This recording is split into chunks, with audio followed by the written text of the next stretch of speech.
नमस्कार, मी विवेक कुलकर्णी. आपल्या सर्वांचं स्वागत आहे माझं पिंपरी चिंचवड चॅनलच्या एका विशेष कार्यक्रमात. काय आपण लॉकडाऊनच्या छायेखाली आहोत का? खरं तर हा प्रश्नच नकोसा आहे, पण परिस्थिती दुर्दैवाने अत्यंत भयावह आहे. प्रत्येक गोष्टीतली महागाई आकाशाला स्पर्श करत आहे. सामान्य माणसाचं जगणं दिवसेंदिवस कठीण होत चाललं आहे. मागील 10 दिवसात पेट्रोलचे भाव 8 रुपयांनी वाढलेत. डिझेल पेट्रोलचे सर्वसामान्याच्या आवाक्या बाहेरच्या गोष्टी घडत चालल्यात. प्रत्येक गोष्टीत महागाई, लाईट बिल, गॅस, किराणा माला, जीवनावश्यक वस्तूवरचे भाव गगनाला भिडणारे चाललेत. तुम्हाला खोटं वाटेल, 2007ला माझा दुसऱ्या मुलाचा जन्म झाला. त्यानंतर वर्षभर जवळपास सोनं 7,000 होतं. आज सोनं ऑलमोस्ट 1,60,000च्या आसपास आहे. कधी काळी माझ्या पिढीचे, म्हणजे माझ्या वडिलांचे, माझ्या काकांच्या वयाचे लोक सांगायचे की आम्ही 100 रुपयात लग्न, राजेशाही लग्न केलं. आता तशीच परिस्थिती वाटते. 1,00,000 रुपये, 2,00,000 रुपयाची फारशी किंमत आहे असं वाटत नाही. आज तुम्हाला छोट्या एखाद्या देशात, थायलंड सोडून जर जायचं ठरलं तर मिनिमम 1,00,000 रुपये पर पर्सन मिनिमम म्हणतो आहे. अर्थात हे शौकेच्या किंवा ह्या हौशीच्या गोष्टी झाल्या, पण माणसाला जीवनावश्यक मूलभूत ज्या गोष्टी असतात ते अन्न, पाणी, वस्त्र, एकूणच या सगळ्याच गोष्टीतली महागाई प्रचंड वाढत चालली आहे. फार लांब काय, हा जो मोबाईल तुम्ही आत्ता वापरत आहे, 200 रुपये तुम्हाला अनलिमिटेड नेट मिळत होतं, आता मिनिमम 300 रुपये नेट झाले. मोबाईल महिन्याचे प्लॅन 151, 150, 200 होते, ते आता कमीत कमी 300, 350 झालेत. टी व्ही चॅनेल 500, 600च्या आत नाही आहे. पेपर 100, 150 रुपयाच्या आत महिन्याचं होत नाही आहे. साखर, तेल, तूप,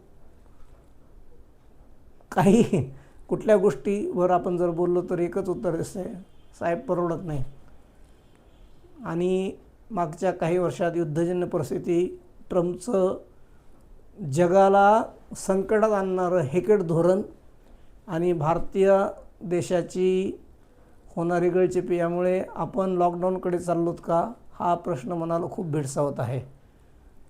लॉकडाऊन व्हावं ही कुणाचीच इच्छा नाही, पण लॉकडाऊन जर झालंच तर आम्ही मानसिकदृष्ट्या त्याला सामोरे जाण्यासाठी तयार असावं, इतकंच सांगणं ह्या व्हिडिओचं. मी अर्थशास्त्रज्ञ नाही, मी कुठलाही तज्ज्ञ नाही, पण सामान्य माणसाला पडणारे प्रश्न, आणि मी अतिशय सामान्य माणूस आहे, ते प्रश्न मलाही भेडसावतात, ते मी तुमच्यासमोर मांडण्याचा प्रयत्न करतो. आम्ही जेव्हा बाहेर फिरतो, तुमच्यातलेच जे प्रश्न, तुमच्यातल्या शंका, तुमच्यातल्या मनातले उद्रेक आमच्यापर्यंत लोक पोहोचवतात, त्या मांडण्याचा, त्या तुमच्यासमोर सादर करण्याचा खरं तर कर्तव्य आमचं आम्ही प्रामाणिकपणे पार पाडतो, जितकंच मी म्हणेल. एकूणच आत्ता तरी कुठलीही आशाजनक परिस्थिती सामान्य माणसासाठी दिसत नाही. श्रीमंत माणसाला फरक पडतो का? तितका फरक पडत नाही. 7 रुपयाचं पेट्रोल वाढल्याने त्यांना विशेष फरक पडतो का? तर नाही पडत. पण सर्वसामान्यासाठी मात्र नक्कीच 8 रुपयाचे पेट्रोल वाढीमुळं परिणाम होतो आहे. पण अशी भाववाढ किती दिवस होणार आणि यासाठी आपण काय करू शकतो? इलेक्ट्रिक गाड्याचा पर्याय जर म्हटलं तर इलेक्ट्रिक गाड्यात किंमत याच्यापेक्षा जवळपास 60-70 हजार रुपये आहे. अजूनही त्याच्या बॅटरीबद्दल लोकांच्या मनात प्रचंड शंका आहे. त्यामुळे इलेक्ट्रिक गाड्या वापरा ह्या प्रश्नाला किंवा या सजेशनला फारसं सर्वसामान्य लोकांचं सहमती असेल असं मला वाटत नाही. सार्वजनिक वाहनाचा जर पर्याय केला तर तो उत्तम मार्ग आहे, पण सरसकट सर्वांना हव्या तशा सोयीस्कर गाड्या आपल्या पिंपरी चिंचवडमध्ये आहेत का? तर नक्की नाहीत.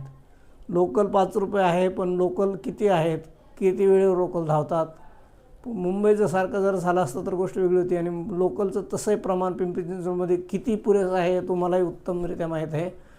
मेट्रो मात्र एक सर्वोत्तम पर्याय ठरू शकतो, पण अजून वर्षभर तरी मेट्रो सर्वसामान्यांच्या किंवा सर्वांच्या सोयीला येईल असं वाटत नाही. एकूणच परिस्थिती, खरं तर मला शब्द वापरायचा नाही, पण दुर्दैवाने असं म्हणावं लागेल की थोडी भयावह आहे. याला सामोरं जाण्यासाठी आपण मानसिकदृष्ट्या तयार असावं, इतकंच मी तुम्हाला या व्हिडिओच्या माध्यमातून सांगेल. आणि होता होईल तेवढ्या आपल्या गरजा आपण कमी करूयात. यापेक्षा मध्यमवर्गीय माणसाच्या हातात काही नसतं. तुम्हाला काय वाटतं, लॉकडाऊन होईल का? महागाई कमी होण्याची शक्यता मला तरी वाटत नाही. आता ती कमी झाली तर सगळ्यात जास्त आनंद मला होईल. तुम्हाला काय वाटतं? तुमचं मत, तुमच्या प्रतिक्रिया आमच्यापर्यंत पोहोचवा. आणि व्हिडिओ आवडला तर लाईक करा, शेअर करा, चॅनलला सबस्क्राईब करा, फॉलो करा. आणि माझंच पिंपरी चिंचवड चॅनलवरचं आपलं प्रेम असंच अबाधित दिवसेंदिवस वाढतच ठेवा. धन्यवाद.